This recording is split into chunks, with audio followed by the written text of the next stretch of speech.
কেউ বলে চায়ের দেশ, কেউ বলে লন্ডনীদের শহর, কেউ বলে হজরত শাহজালাল আর শাহপরানের পুণ্যভূমি।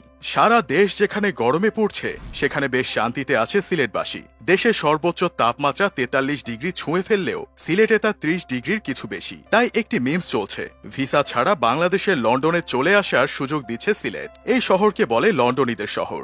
ব্রিটিশ আমল থেকেই সিলেটবাসীর লন্ডন যাত্রাই এর কারণ। সিলেটের মজা করে একটা কথা আছে, এত দূর ঢাকা যাওয়ার দরকার কি, লন্ডন যাও গিয়া। বাংলাদেশের যেসব অঞ্চলের মানুষদের আলাদা লিখিত ভাষা আছে তার একটি সিলেট। ভাষার নাম নাগরী। লোকে বলে অনেক মায়া সেই উচ্চারণে, আপন আপন লাগে। প্রাচীন আমল থেকেই সমৃদ্ধ জনপদ। তবে আজকের যে সিলেট শহর সেটি খুব বেশি সময়ের পুরনো নয়। 1897 সালের 12 জুনের প্রলয়ঙ্করী ভূমিকম্পে ধ্বংস হয়ে যায় পুরনো শহর। এরপর গড়ে ওঠে ইউরোপীয় ধাঁচের শহর। 1890 এর দশকে তৈরি হয় নতুন রাস্তাঘাট। 1912 থেকে 15 সালে আসাম বেঙ্গল রেলওয়ের একটি শাখা যুক্ত করে সিলেটকে। চা শিল্পের কারণে 20 শতকের প্রথম দিকে সিলেটের গুরুত্ব বাড়তে থাকে। 1950 ও 1960 দশকে প্রবাসীদের কারণে বাড়তে থাকে নগরায়ন। প্রাকৃতিক গ্যাস, তেল, চুনাপাথর, কঠিন শিলা, বালু সহ অন্যান্য প্রাকৃতিক সম্পদে অনন্য একটি জেলা সিলেট। এখানকার মাটি চা চাষের জন্য বিশেষ উপযোগী এবং এর অপার সৌন্দর্য পর্যটকদের আকৃষ্ট করে। সিলেটে আছে অভিজাত বিভিন্ন রিসোর্ট ও পর্যটন স্পট।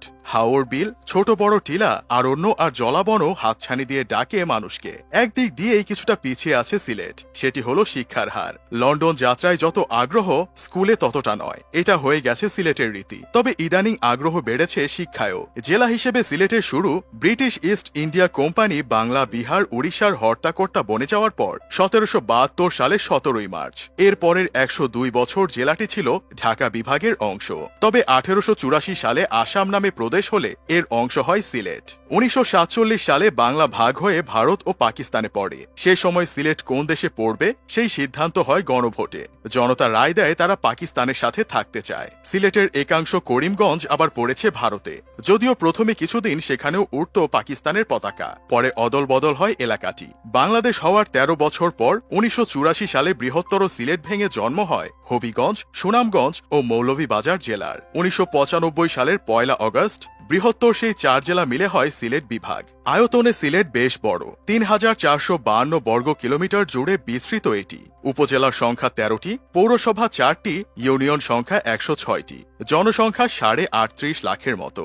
ভূমিকম্পে শহর ধ্বংস হলেও এখনো প্রাচীন নিদর্শনাদি ও প্রত্নসম্পদের নেই অভাব। জৈন্তাপুরের প্রসত্নর স্মৃতি, গড়দুয়ার ঢিবি, গাইবি মসজিদ, হজরত শাহজালাল ও শাহপরানের দরগা, আখালিয়ার মুঘল মসজিদ, ঢাকা দক্ষিণ মন্দির, 3 মন্দির সাক্ষ্য দেয় সমৃদ্ধ ইতিহাসের। এলাকার নাম সিলেট হলো কি করে সেটা নিয়ে আছে নানা মত। কেউ বলেন পাথরের প্রাচুর্যের কারণে এই নাম, শিল বা পাথর আর উপসর্গ হেট মানে হাট বা বাজার। কেউ বলেন শব্দ দুটি মিলে সিলেট নামের উৎপত্তি। কেউ বলেন প্রাচীন গৌড়ের রাজা গুহকের মেয়ের নাম শিলাদেবীর নামে ছিল বিরাট হাট, নাম রাখা হয় শিলাহাট, কালক্রমে হয় সিলেট।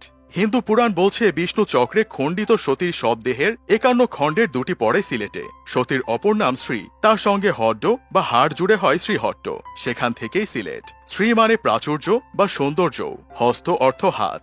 যেখানে শ্রীয়ের হস্ত পাওয়া গিয়েছিল সেই জায়গার নাম শ্রীহস্ত, তা থেকে কালের বিবর্তনে হয় শ্রীহট্ট বা সিলেট। কেউ বলেন হজরত শাহজালাল রহমতুল্লাহ আলাইহের সিলহট্জা আদেশ থেকে সিলেট নামের উৎপত্তি। সিলেটে আসার পর পথে অনেক বড় বড় পাথর পড়ায় এমন আদেশ করেন তিনি। পাথরখণ্ড সরে গেলে সিলহট নামটির জন্ম। প্রাচীন যুগে শ্রীহট্ট নামে ছিল রাজ্য।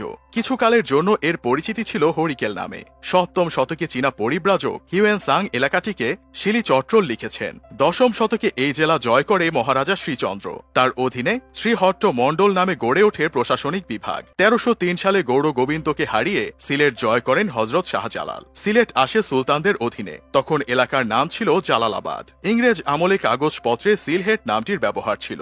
ঘুরে বেড়ানোর জন্য সিলেটে নেই জায়গার অভাব। জাফলং এর ঝর্ণা, পশ্চিম জাফলং এ পান্থমাই জলপ্রপাত, ফেঞ্চুগঞ্জ সার কারখানা, পাথরকোয়ারি, বিছানাকান্দি ও ভোলাগঞ্জ, মালনী ছড়া চা বাগান, লাক্কাতুরা চা বাগান, জলাবন, রাতারগুল, লালাখাল টিলা ও চা বাগান, হজরত শাহপরান ও শাহজালাল রহমতুল্লাহ আলাইহের মাজার, হাকালুকি হাওর দেখে কেটে যাবে সময়। সবুজ জলমগ্ন এই ভূমি কিন্তু জন্ম দিয়েছে বহু বীরের। মুঘলদের সঙ্গে যুদ্ধ, নানকার বিদ্রোহ, ভাষা আন্দোলন, সর্বোপরি মুক্তিযুদ্ধে সিলেটবাসীর আছে অনন্য ভূমিকা। মুক্তিযুদ্ধের প্রধান সেনাপতি আতাউল গনি ওসমানী ও মুক্তি বাহিনীর second in command major general M A. Rab এই মাটিরই সন্তান। বর্তমান স্বাস্থ্যমন্ত্রী সামন্তলাল সেন, সাবেক অর্থমন্ত্রী আবুল মাল আব্দুল মুহিত, সাবেক তথ্য, শ্রম ও জনশক্তি এবং মৎস্য ও প্রাণী সম্পদ মন্ত্রী সিরাজুল হোসেন খান, সাবেক স্পিকার হুমায়ুন রশিদকেও এই জেলার তারকা বলা চলে। বিএনপির সর্বশেষ আমলের অর্থমন্ত্রী এম সাইফুর রহমান মৌলভীবাজারের বাসিন্দা হলেও তিনি নির্বাচন করতেন সিলেট সদর আসন থেকেও। সাবেক বিচারপতি সৈয়দ এবি মাহমুদ হোসেন ও সৈয়দ মোদাসের হোসেনও সিলেটের মানুষ।